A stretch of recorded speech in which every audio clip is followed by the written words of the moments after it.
All right. Hi, Gene Burnett from geneburnett.com. I thought I'd talk a little bit today about posture, about making posture changes, about fixing your posture, fixing your alignment, whether you're doing Tai Chi or whether you're doing just daily life and want to have better posture. What's a good way to do that? I don't want to focus too much on specific postural recommendations or trying to tell you what good posture is or isn't. I might do that a little bit, but my main purpose is mainly to just share a little bit about how I approach making a change in posture in general. I think that the best time to make postural adjustments is when you're not in motion. And the more motion you're in, the less you should think about posture and postural adjustments, or the less it's possible to, if you're anything at all like me and any of the many people that I've taught. As we move faster, it's just harder and harder to take a posture idea and put it into effect in your body, like to make a correction like shoulders back or chest lifted or pelvis tucked or knees in a certain way. It's very difficult to do that when you're in the middle of a basketball game or when you're in the middle of a fight or when you're in the middle of even just motion that's fairly fluid and fast, because our brains just don't have the not the willpower, the bandwidth to sort out and figure that out. Also, a certain postural distortion is necessary when you're in motion. Think of a flame. When you have a candle flame and you're just standing there, it's just upright with a slight variation. When you move it, the flame does this. It has to. But as soon as you stop, it goes back to this. So this is why I like to talk about an uprighting spine rather than an upright spine. I don't believe anything should be held in motion. Like when you're in motion, everything should have a certain amount of fluidity and give and movement in it. There are ripples that roll through the skeleton and body in motion that you should not hold anything against. There are postural zones in motion that you stay inside of if you want to have a healthy motion, but it's a zone, not an exact correct thing. My YouTube friend Adam Chan said something in a video the other day that it was just a very simple statement, but it crystallized for me a lot of things that I didn't quite articulate in so direct a way, but definitely resonated immediately. And he said, posture perfection is for beginners. Yes, I agree with that 100%. Trying to get every movement exactly correct, so that down to the finger and every little tiny thing, I think it's for beginners. People in certain styles of Tai Chi do that endlessly, and they will convince you that that tiny thing will unlock a chi flow that will make you superhuman or allow you to bend the rules of physics or allow you to suddenly become an effective fighter. I don't believe in that stuff. I have an open mind, but I don't really believe in it. I think of postural adjustments as something to do, when you're still, and to be perfectionistic about it only when you're a beginner and you're first trying a new thing. A beginner at Tai Chi, or even a beginner at a certain postural adjustment. If it's your first time doing something, sure, be kind of, try to get it exactly right, and it'll give you a good barometer of what you're to aim for. But I don't recommend posture perfectionism I think you're barking up the wrong tree if what you want is what I want, which is daily life agility and balance, and to be able to meet the situations I'm in effectively, efficiently, and without injury. And that includes martial arts. Includes possible fighting. So if that's what you want, then get out of the head of postural perfectionism. That's great for tournaments, and it's great for people that don't have a next level. They don't have a level of sparring. They don't have a level of uncooperative pushing hands. So they don't have a level of really challenging themselves in daily life for balance. And so what they have to do is endlessly tweak their minutiae of their postures. So setting aside posture perfection, the other idea is that posture ideas, whatever they are very valuable and very effective when you're still, but not when you're in motion. This is why yoga is so into postures, because they have stillness. Every posture is a still place. And in that still place, you can make all kinds of adjustments that you cannot and should not make while you're in motion, lest you get tangled up and fall on your face. So first of all, the more motion you're in, the less I believe you should be thinking about posture. Let your body play and do whatever it does in motion. When you come to stillness, restore your posture. For me, that means neutral. So just a brief demonstration or description of neutral. In the neutral position, I want to stand with my feet parallel, my knees a little bit bent, not going out very far, my inner thighs rounded, my hip crease evident, not standing like this. Don't lock your knees a little bent, like that, right? Pelvis tucked a little bit, spine lifted, chest lifted, not lifted out forward, but it's restrained in here a little bit, but it's lifting up, especially the collarbone going up, chin down, head back a little bit, shoulders shrug a little bit back so that your hands rest at your sides. And that's the bone level of neutral to me. That's my skeleton in neutral. Then I relax my muscles around the edges that aren't necessary to hold this up. And then I start to float and suspend my joints a little bit, so there's that wiggle room inside the movement. And there I start to focus my intent on whatever I'm doing, and in this case it's to be neutral. So difficult intent. Hard to be neutral for us humans, but I aim for it. So that idea there. Now, if my chest is collapsed and I want to think about uprighting it, then the time to do it is not full on in motion while I'm moving around in life. The time to do it is when I'm still. So here's my theory. This is what I go on. When you're still, you tell your body the posture adjustment you'd like to make. For instance, let's just say lift the chest, because it's an easy one that I can show while I'm in front of the computer. So lifting does not mean poking it forward. It just means elongating, lifting from the very upper chest up. Just a little bit of lift there. It straightens the spine out and gives you a nice overall good feeling. So if you're a lifelong sloucher like I am, when I was a kid, having good posture was like politically incorrect. Like when I was a kid in the 70s, we all slouched as a matter of our personal lifestyle, politics, social grouping, all that stuff. People who stood with a straight posture were jocks and warmongers. That's the way we looked at it. We were young. We were learning. So in order to combat a lifetime of slouching, it has not been easy for me to, from the ground up, sit up straight, basically. So when I'm in stillness, I can do that. Once I'm in motion, or even when I'm at the keyboard, or when I'm doing stuff, I'm not going to try to do yoga while I'm writing. It's too much for my brain to figure out. I do what I do on the computer, but anytime I notice it, which is here and there every few minutes, I go, oh yeah, let me just reset my neutral, reset my basic posture, and then I go into motion and I do stuff. So I keep coming back to it. So my idea is that the body is like a dog. It wants to do what you want it to do. I mean, it wants to do what you want it to do. Yeah, it wants to do what you want to do, but it doesn't know what you want it to do unless you ask it. It only understands what you ask it to do, right? So you ask it in stillness to find a more neutral, more correct posture. Then in motion, you let it go, and you let it do whatever the hell it wants, right? It's fighting, or it's doing this or that, or it's living its life and doing stuff. But anytime you come to stillness, you're basically asking the dog to come home to this.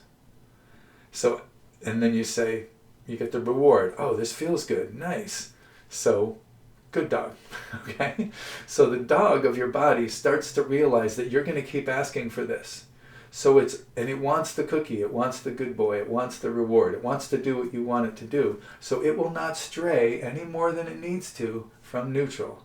It'll head in the direction of not straying more than it needs to, because it knows that as soon as you're still, you're going to come back to this. So my goal is I want my body to distort its neutral only the amount that's necessary given the context that I'm in. Because for me, context determines correct posture, not ideas. Posture ideas are good when you're still. But in motion and in life and in most of the time, context determines what's correct, like what's coming. So if a punch is coming towards your face and you do that and you evade that, good posture, right? So so that's my first concept, is that posture adjustment is best when you're still and not so great when you're in motion. Let the dog go when you're in motion, but at any time you're still, bring it back. And gradually the dog of your body will learn that that's where you keep asking it to come back to, and it will distort only the amount that's necessary, the amount of play that's necessary for what you're doing, but it'll know not to stray too far back home. And that's what you want, the exact amount of distortion that's necessary to do the movement so that you can get back to neutral posture. So you may duck something, and then you may strike something, and then when you're still, that correct posture kind of starts to come back. The more still you are, the more quiet the situation, the more the posture can come back. So if you get into that rhythm, you'll do a movement, and then as you pause between movements, boy, I hope that your style allows you to do that and doesn't insist on continuous speed of motion all the time. I think that's a big deficit in styles that do that, but just a matter of opinion. In our style, we do a movement and then we come to a rest, and then we do the next movement and we come to a rest, a slowing down. So what that looks like is, being in motion, and then there's a rest. Motion, and then a rest. Motion, and then a little rest. It's not really a slow down, it's just a resting of the momentum a little bit before the next movement. So in those pause moments, when you're settling and relaxing, or when I'm settling and relaxing into the position, that's when I do a little posture check. In this case, I'm talking about lifting the chest. So when I get to that place and I lift the chest, then I go on to the next movement, do the next thing. I get to the next place and I gently lift my chest. So by correcting posture when I come to stillness, and then letting it play when I'm in motion, I'm gradually reining the dog in so that it's free to move when it's in motion, but when I stop, it goes back to that upright place. Same goes for level pelvis. You don't want to walk around with a level pelvis all day. The pelvis has to move as you do stuff, right? But when you stop moving, lengthen the spine, tuck the hips a little bit, level pelvis, right? So that's the main idea that I wanted to get across. Some side points, or just some tips that work for me: be gentle, not forceful. It's not that. It's, oh my God, I'm going to be up there. No, it's like, maybe I notice I've slouched for a minute, and then I come back, and be gentle. Gentle on if it's a dog, right? You don't beat it to get it to do a trick. You be gentle with it. Oh, look at that little thing. Isn't that cool? Little feather or something. Try not to make large adjustments. If your chest is collapsed, lift it a little bit. Just have a goal of just less slouched, rather than try to go to the full extreme. Your body's going to really rebel against that. Just go just small steps in the right direction, right? And reinforce those steps whenever you're still, and let them go a little when you're in motion. And don't aim for holding anything in your body while you're in motion. Don't aim for holding upright spine or pelvis, or don't hold anything when you're in motion, because all parts of the body need to move when you're in motion, right? And when it's in motion, let your body take care of its own thing. Hopefully your posture will integrate enough that it'll keep you from harm and keep the distortions to a minimum. And remember, context and function determine what's correct. At least that's my motto, not ideas. Ideas don't determine what's correct. Context and function. So ideas can help when your body's at rest, but once you're moving, context, right? Another simple thing you can do, a great little posture check, is you can do this right now. Whatever position you're in, turn your head from side to side. Is there pain or tenderness at this extreme when you get to the far side? Also, how much can you turn? So I just did that. Now, look what happens if I lift my chest a little bit. So I can turn a little bit more. So when I make the posture adjustment, I can turn more, and there's less discomfort in the turning. So if you're doing Tai Chi or daily life, anytime you come to stillness and make a little posture correction, gently turn your head from side to side. No matter what position you're in, even up in here, you should be able to turn your head side to side without pain, without tension, and in a full range of motion. So one way I practice Tai Chi sometimes, do a movement.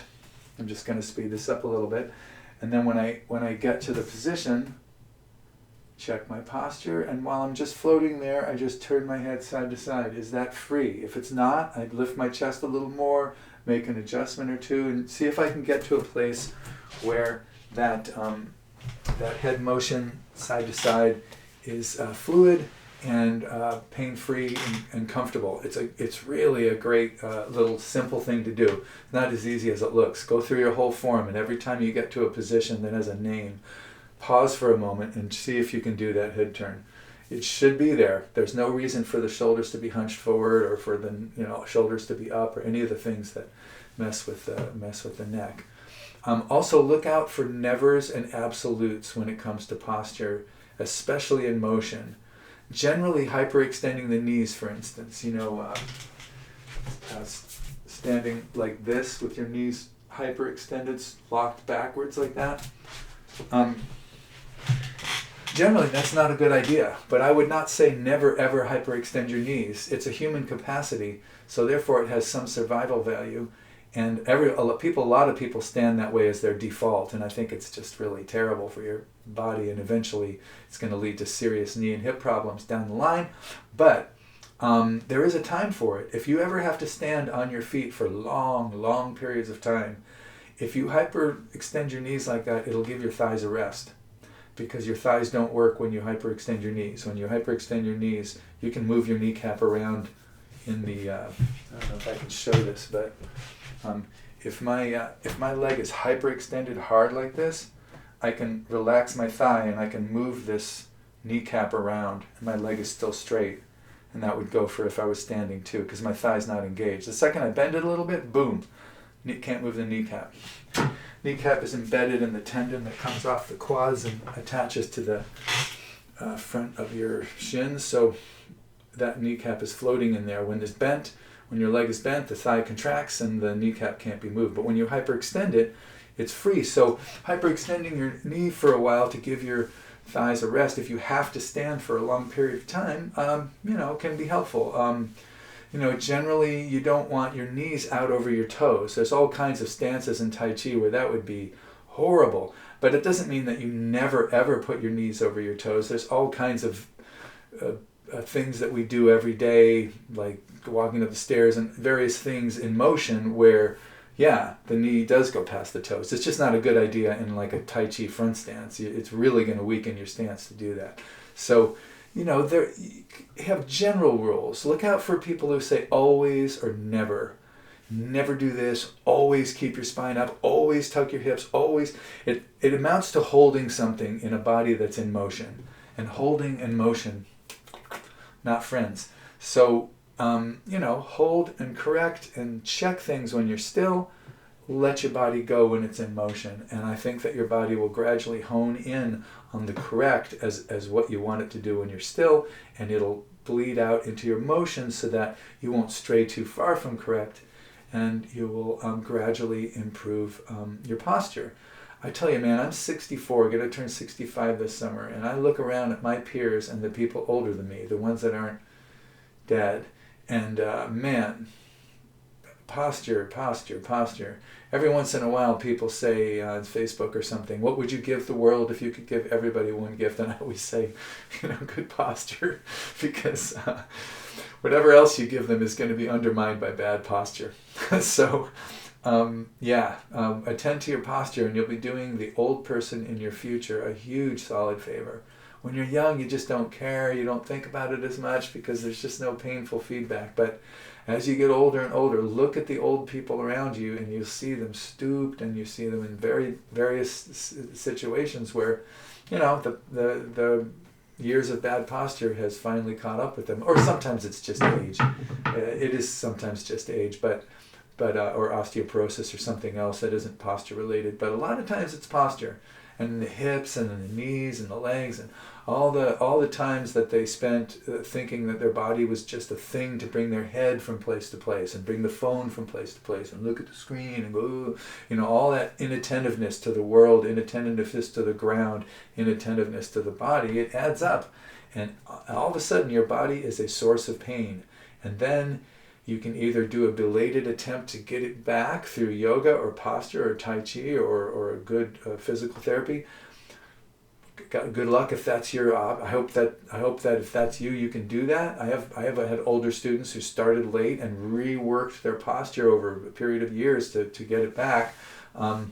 But usually the Western medical establishment will just give you more pills and block out the pain, and then hopefully you're in enough pain that you can, or you're in enough, not in so much pain that you can enjoy your life. So if that's your options, then you got to take them. But if you want to give your older self a real solid favor, start working on this in your 30s, 40s, even 50s and 60s. Work on it now. So if you're lucky enough to get to being older, you're not going to have a body that's continually in your way. Okay, that's about all I had to say on the old posture front. Thanks for watching. I appreciate it. I have a little digital tip jar underneath all of my videos. If you feel like shooting me a tip, I always appreciate it. Always nice to get money from the internet that is voluntary. But no, it's totally optional. No pressure. And if this or any of my videos is helpful to you, it's always nice to get a comment or two and let me know if this had any effect on you, positive or negative. Take good care, breathe deep. We want to see you on the other side of whatever the hell side we're on. Right? All right. Take care.